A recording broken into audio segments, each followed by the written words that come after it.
Welcome to our ஆன்மீக களஞ்சியம் channel. இன்னைக்கு நாம் மகா பெரியவாளுடன் பொங்கல் பண்டிகை எப்படி நடந்தது என்பதை பற்றி அறிந்து கொள்ளலாம்.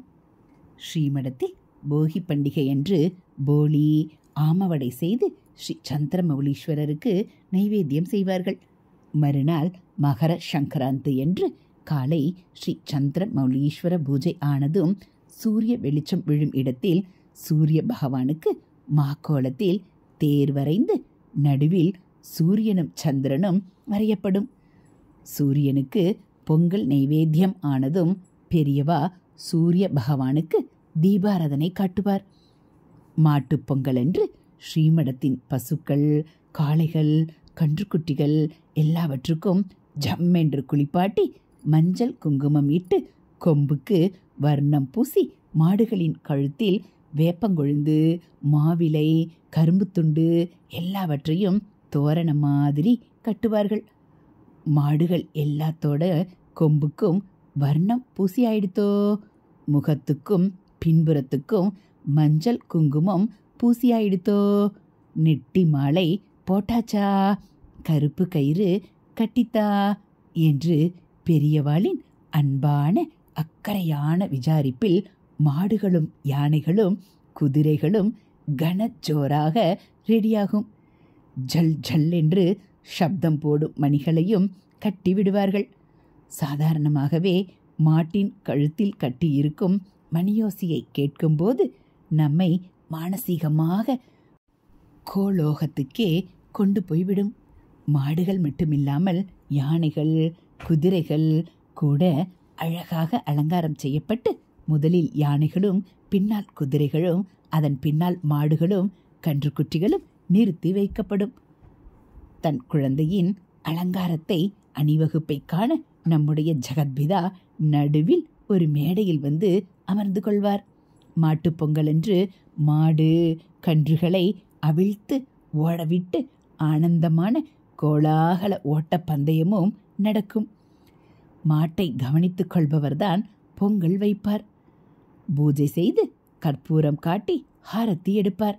அதன் பின் பூசணி இலையில் பொங்கலை வைத்து எல்லா மாட்டுக்கும் கன்றுக்குட்டிகளுக்கும் கொடுப்பார். யானைகளுக்கும் குதிரைகளுக்கும் பொங்கல் கொடுத்தானதும் ஸ்ரீமடத்தின் அத்தனை காரியஸ்தர்களும் பக்தர்களும் ஒரு பெரிய பிரதட்சணமாக நம் பெரியவாளையும் சேர்த்து யானை, குதிரை, மாடு, கன்றுகளை சுற்றி வந்து நமஸ்காரம் செய்வார்கள். அப்படி பிரதட்சணம் செய்யும்போது பொங்கலோ பொங்கல், பொங்கலோ பொங்கல் என்று கோஷித்து கொண்டே செய்வார்கள். பல சமயங்களில் ஸ்ரீ ஜெயேந்திர பெரியவாளும் ஸ்ரீ விஜயேந்திர பெரியவாளும் அங்கு பெரியவாளோடு இருந்து எல்லாரையும் அனுகிரகம் செய்வார்கள். யானை தன் தும்பிக்கையில் புஷ்ப மாலையை எடுத்து வந்து பிரத்யக்ஷ சங்கரர்களான 3 பெரியவாளுக்கும் சூட்டும்.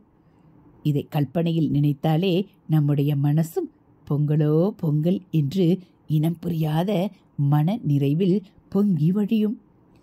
ஸ்ரீமடத்தின் கார்வார் வந்து காரியஸ்தர்கள் ஒவ்வொருவர் பெயராக வாசித்து எல்லாருக்கும் புது வேஷ்டி கொடுப்பார். பெரியவா ஒவ்வொருவரிடமும் அழகாக சிரித்துக்கொண்டே பொங்கல் பொங்கித்தா என்று கேட்டதும் ஏற்கனவே ஆனந்தத்தில் பொங்கிக் கொண்டிருப்பவர்கள் பெரியவாளே தங்களிடம் கேட்டதும் அமோகமா பொங்கிச்சு சாமி என்று சந்தோஷமாக சொல்வார்கள். எல்லாருடைய ஹிருதயத்திலும் அன்பு, ஜீவதயை, சத்தியம் இவையெல்லாம் அக்ஷயமாக பெருகி பொங்கி அந்த சங்கரனின் திருவடியை அபிஷேகம் செய்யட்டும். ஹரஹர சங்கர ஜெய ஜெய சங்கர, ஹரஹர சங்கர ஜெய ஜெய சங்கர. மகா பெரிவா சரணம். இதுபோல் மகா பெரிவா மகிமைகளை நீங்கள் தினந்தோறும் தெரிஞ்சுக்கணும் அப்படின்னா மறக்காமல் நம்ம சேனலை சப்ஸ்கிரைப் பண்ணுங்கள். கூடவே பெல் ஐக்கானை கிளிக் பண்ணி ஆள்கிற பட்டனையும் அழுத்திடுங்க. நம்ம சேனலில் வரக்கூடிய தெய்வத்தின் குரல் பகுதிகள், மகா பெரிவா மகிமை, ஆன்மீக கதைகள், ஸ்லோகங்கள், ஆலய உலா எல்லாம் உங்களுக்கு பிடிச்சிருந்தா ஒரு லைக்கும் கமெண்ட்டும் கொடுத்து உங்களுக்கு தெரிஞ்சவங்களுக்கும் ஷேர் பண்ணுங்க. ஹரஹர சங்கர ஜெய ஜெய சங்கர. மகா பெரியவா சரணம். தேங்க்யூ.